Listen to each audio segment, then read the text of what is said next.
The movie begins with Nika coloring a piece of paper and placing it on her mother's finger to make it better, a childish and innocent gesture from her. She looks out of the car window and sees a wolf, so her mother tells her it looks beautiful, but Nika replies that wolves aren't beautiful because they're harmful and scary. Her mother says that just because stories always portray them as villains doesn't mean they really are, and surely there are good wolves too. Suddenly, they get into an accident and Nika is thrown out of the car. The wolf doesn't attack her. It simply walks away. After her parents' death, she's sent to an orphanage run by a woman named Margaret. Margaret welcomes Nika along with the other children and tells her that order, respect, and obedience are the rules of her house. She must follow them if she wants things to go well and avoid seeing unpleasant things. When Margaret tells Nika to remove her necklace, Nika refuses and says it belonged to her mother. Margaret orders Rigel to take the necklace from her and get rid of it since Nika doesn't seem to listen from the start. Adeline takes Nika to show her the bed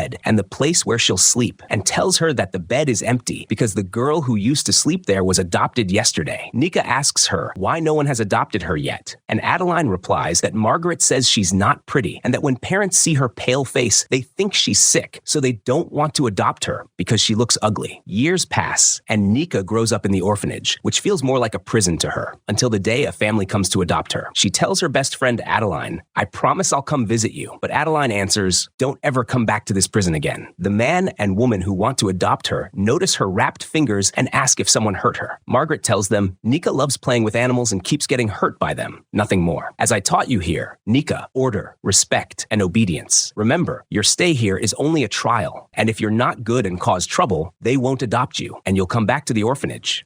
Before they went to finish the paperwork, they heard the sound of a piano, and the music enchanted them, so they went to see who was playing. It was Rigel, playing on the orphanage's piano. Unlike Nika, many families had wanted to adopt Rigel, but he was the one who always refused to leave the orphanage. He captured the family's hearts, so they decided to adopt him along with Nika. The family had no idea that the two couldn't stand each other. Margaret tried to ruin the adoption because she didn't want Rigel to leave her, but the family insisted on adopting them both together. Nika didn't hate Rigel, but she also couldn't understand why their relationship was so complicated and confusing. When they arrived at the house, the woman took Nika to show her around, while the man showed Rigel his room. Rigel was suffering from a headache and took a pill he had hidden in his bag. Then he took out a small box that clearly held something important, which he carefully hid in the drawer. Nika went to him and said, "Listen, we've found a family willing to adopt both of us, so we need to put our differences aside." Rigel replied, "All you need to do to keep everything fine is stay out of my way. I don't want to see your face in my room, now or ever." During dinner, they learned that the woman worked in selling flowers, while her husband worked for a pesticide company. The husband asked Nika if her relationship with Rigel was good. She said, "We grew up together in the orphanage and were more like siblings." She excused herself to go to the bathroom, and the woman said to Rigel, "Your name is the same as a star. Your parents must have loved astronomy. That's probably why they named you after it." He said, "Honestly, I don't even know who my parents are. I've never seen them. Margaret was the one who raised me and gave me that name." Then he excused himself and left the table. Nika asked him, "Why are you acting like this?" "I'm just trying to make things work so we don't end up back at the orphanage." Rigel said, "What's wrong? Are you afraid they'll see how much you hate me?" She replied, "Tomorrow they'll see your true colors too."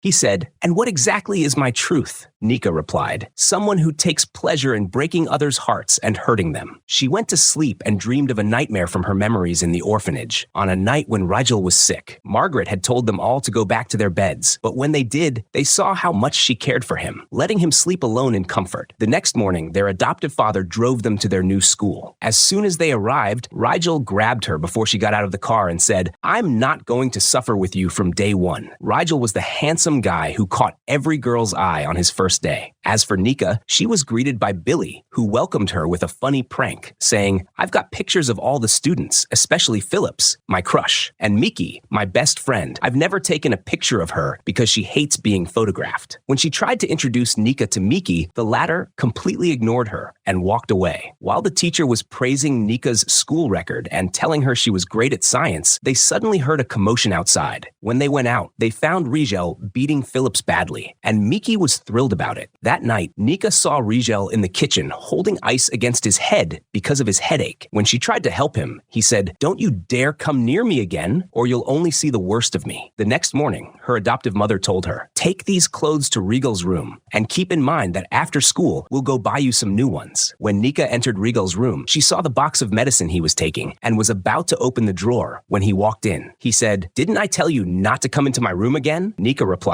"I just came to bring your clothes. I'm trying to be nice to you." He said, "How can you be nice to me when I'm the wolf in your fairy tale? How can you be kind to me when I'm the person you despise and hate the most? You hypocrite. Look at yourself. You're terrified of me without me even doing anything to you." At school, Leo, the polite guy, told her, "Your sweetness makes the morning even brighter. You're sweeter than holiday cookies." When he tried to flirt and introduce himself before even saying his name, Rigel threw a sarcastic remark at him. Leo asked her, "Is there something going on between you two?" Nika replied, "No, there's nothing between us." Billy came and took her away so they could study together before the exam. After school, their adoptive parents took them to a clothing store to buy Nika some new clothes. She tried on a dress that looked stunning on her, and her adoptive mother said, "It just needs a belt, and you'll look like a beauty queen." When Nika saw Rigel, she became very nervous, and as her adoptive mother put the belt around her waist, flashes of memory from the orphanage came rushing back. She had a panic attack, and we cut to a flashback showing that she was terrified of belts because Margaret, the merciless headmistress, used to punish her by tying her to a bed in a dark room and letting insects crawl nearby. Knowing Nika was afraid of the dark and bugs, the only one who was never punished was Rigel. If it weren't for her friend Adeline, who used to hold her hand when she was tied up and scared, Nika wouldn't have survived it. Nika couldn't tell any of this to her adoptive parents because she was afraid they might send her back to the hell of Margaret's orphanage. The next morning, she woke up and found her adoptive mother at her flower shop, being kind and checking on her. When she looked at her mother's hand, she saw a cut and asked, "What happened to your finger?" The woman replied, "I pricked it on a rose thorn. Most people remove the thorns, but I keep them so people remember that even beautiful things have a painful side we must accept." Nika did the same thing she used to do with her real mother when she was little. She colored the bandage on her mother's finger to make it better. Her adoptive mother told her, "If something's bothering you, don't hesitate to talk to me about it." Nika asked, "Why are there so few flowers today?" Her mother replied, "Because today is Garden Day, sweetheart." Nika didn't understand what Garden Day was until Billy explained it to her. It was something like Valentine's Day. Everyone leaves a flower in the locker of the person they love without anyone knowing who left it. When they opened their lockers, Nika expected hers to be empty, but when she saw a black rose inside, both she and Billy were surprised by its color. Miki explained that a black rose means love to the point of obsession and hopeless affection. Her words made Nika think of only one person who could have done that, so she rushed home to confront Rigel. She asked him, "Did you put that rose in my locker?" He replied, "Me? Put a rose for you? Are you crazy?" Their argument was interrupted by their mother's voice calling out for Nika. She said, "There's a handsome guy waiting for you outside. Looks like Garden Day did its magic, huh? Your father and I are going out for dinner tonight. If you want me to prepare food for you two before I leave, just let me know." Nika thanked her. The guy outside was Leo, who told her, "You forgot your book, so I thought I'd return it before it gets stolen." He asked her out for ice cream, and she agreed, mostly to annoy Rigel and make him jealous. While sitting with Leo at the cafe, she told him her parents used to be biologists. He said, "That explains why you're so good at science." When she finished her ice cream, he said, "Give me your spoon. I'll throw it away myself." Nika refused and said she uses small spoons like that to help birds with broken wings eat. Leo, trying to be romantic, said, "And what about fixing broken hearts in love?" She replied, "You should save that line for a cardiologist, Romeo." While Rigel was playing the piano, he felt a headache as usual, so he took his pain medication. Leo walked Nika home and told her, "No matter how strong you are or how hard your life has been, you still shine. You're like the moon, honestly." He tried to get closer to her, but Nika told him goodbye. When she got home, Rigel was having a severe headache. When she tried to help him, he said, "Don't you dare touch me again." She told him, "I just want to make sure you're okay." He replied, "You're always like this, thinking you can fix everything around you." Nika said, "You're doing everything you can to make me hate you, but I won't." He answered, "But I want you to hate me, you nobody." Nika's feelings for Rigel were never hate. She just wanted to understand why he acted that way toward her. That night, while she was eating, Leo sent her a video of his face scratched up, saying, "Your brother did this to me just because I went out with you." Rigel came in looking terrible, and Nika said, "What the hell did you do, you crazy man? Why "Why did you do that?" He replied, "You're the only one who's ever made me do things I didn't want to do," and then collapsed to the ground. She realized he had a fever, carried him to bed, and called their adoptive mother to ask where the medicine was. She gave him the medication and stayed by his side until morning, when their adoptive parents came back home. They asked what happened, and she said, "He had a fever, but his temperature is normal now." Leo called her again, but she ignored him, realizing that nothing could come between her and her feelings for Regal. Still, they went back to pretending to ignore each other like before. A month later, when she still hadn't replied to Leo, he confronted her outside school and said, "Can I know why you've been ignoring me?" She asked, "What are you doing here?" He said, "I like you, and I want you to know your brother shouldn't interfere between us again." She replied, "Rachel will always be part of my life until the end." He said, "Is there something going on between you two, or what?" She told him, "You'll never understand me because you didn't grow up in an orphanage like we did." As she turned to leave, the gift she'd bought for Rigel's birthday fell from her hands. Leo said, "I can buy you the same thing." She replied, "It was the last one." He said, "Then just get him something else." Nika told him, Rigel doesn't like gifts or surprises anyway, and this was the only thing he would have liked. When she got back home, she found her adoptive mother's sister visiting with her husband and daughter. That daughter, Asia, had been the girlfriend of the couple's only biological son, the one who had died before they adopted Rigel and Nika. The doorbell rang, and when Nika opened it, she was shocked to see Adeline standing there. She was overjoyed by the surprise, and then learned her adoptive mother was the one who had invited her. Nika said, "How did you escape from the orphanage, you little rascal?" Adeline replied, "I didn't escape. I'm 18 now. I go out to work during the day and go back to the orphanage at night to sleep." Asia's mother said to Regal, "I heard all the boys at school are going crazy over Nika." He replied, "And what does that have to do with me? Her life isn't important to me, and I'm not paying attention to it." Then their adoptive parents came in. Their mother said to Regal, "I know you hate surprises, but starting tomorrow, everything will be different. We've decided to adopt you both officially." Asia snapped, "What kind of nonsense is this? Are you trying to replace your dead son, the one you conveniently forgot about?" Their mother said, "Just because I don't talk about him doesn't mean I've forgotten. I'm simply trying to give the love I have inside me to two people who deserve it." Asia replied, "So you went and got these two from an orphanage and decided to treat them like they're your real kids? Is that it?" Her words were deeply hurtful to both Nika and Regal, completely ruining the evening. Adeline told Nika, "Everyone's got their own problems. Don't get yourself tangled up in theirs." Nika said, "I don't feel comfortable here. It doesn't feel like this is where I belong." Adeline replied, "What are you talking about? You've always dreamed of having a family."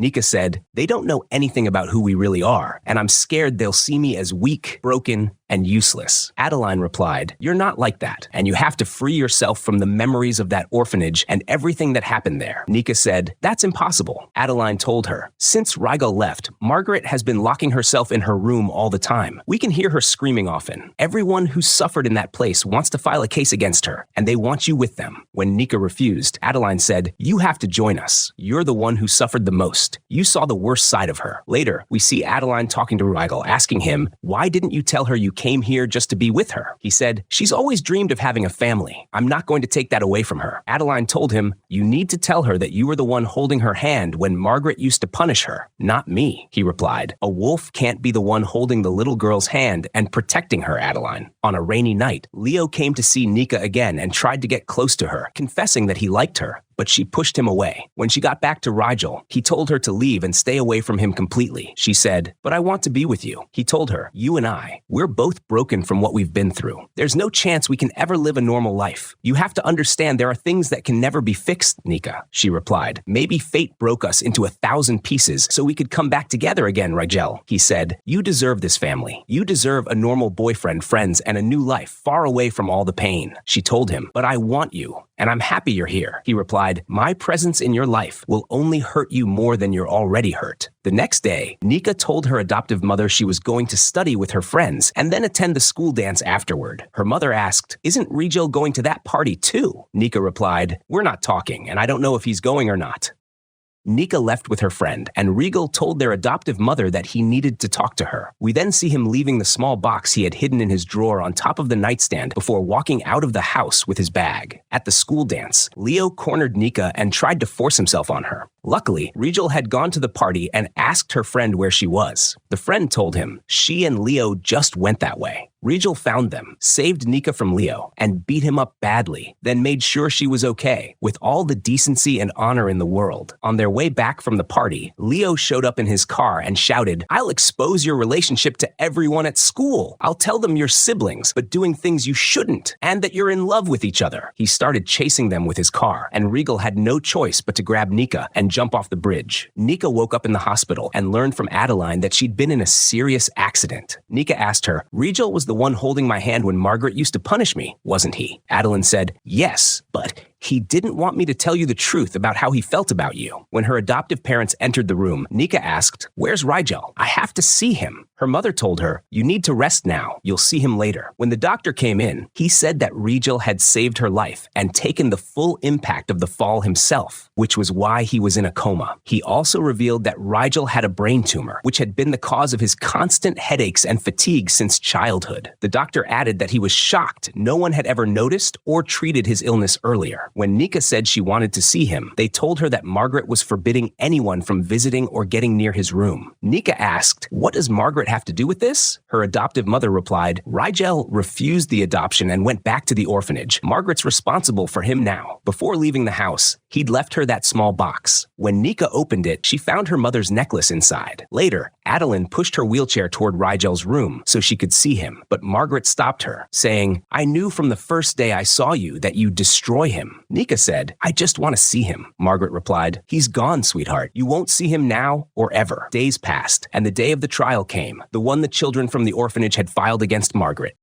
The first witness was called, and Nika's lawyer asked him, "Did Margaret ever abuse you at the orphanage or not?" The boy changed his story and said, "No." It was obvious that Margaret had influenced his testimony. During the court recess, Nika went to visit Rigel, who was still in a coma, and there she met Asia, who came to apologize for what she had said before. Nika, with all her grace and kindness, told her, "I understand. I know what it feels like to lose someone you love." When the session resumed, Margaret's lawyer said, "4 months ago, you and another boy were adopted by a family, right?" Nika answered, "Yes. Me and Rigel Wilde." The lawyer asked, "So tell me, does it make any sense that this boy would reject being adopted by a happy family just to go back to an orphanage where he was supposedly beaten and mistreated along with the other kids?" Nika replied, "That's because she never hit or punished Rigel. She treated him like her own son, not like one of us." The lawyer then asked, "Do you love Rigel Wilde?" Nika said, "Yes." The lawyer smirked and said, "Well, that explains it. You hate Margaret because Rigel left you and went back to live with the woman who raised him." Nika replied, "Rigel hates Margaret more than any of us ever could." As the argument between the lawyers grew more heated, Nika became overwhelmed and ran to the bathroom. Her adoptive mother followed her and said, "You can't let injustice win just because they're shouting louder than you." Nika said, "I can't face her." Her mother told her, "You can. You're stronger than her and 1,000 like her. Go back in there and fight for your rights and your friends' rights in front of everyone." Nika returned to the courtroom and said to the judge, "I completely understand why my friends changed their statements. They're still trapped in Margaret's cage, afraid of her, and that's their right. But I'm not here to talk about my pain or even theirs, the pain and abuse we all endured. I'm here to talk about Rigel, the boy she made watch everything she did to us, helpless to stop her. He grew up believing he was part of her cruelty, convinced he was a bad person who could never live a normal life. Maybe Rigel is in a coma right now, but this is the first time I'm sure he truly felt alive, because he finally realized someone loved him. Margaret must be punished for the psychological torment that turned Rigel from an innocent child into someone who believed he was the worst human being on earth." Nika won the case and ran straight to the hospital. She told Rigel, "We won. Margaret can't hurt us anymore." Rigel woke up from his coma. Their love triumphed, and they eventually got married and had a beautiful daughter who grew up living a peaceful life surrounded by their love. And that's how the film ends.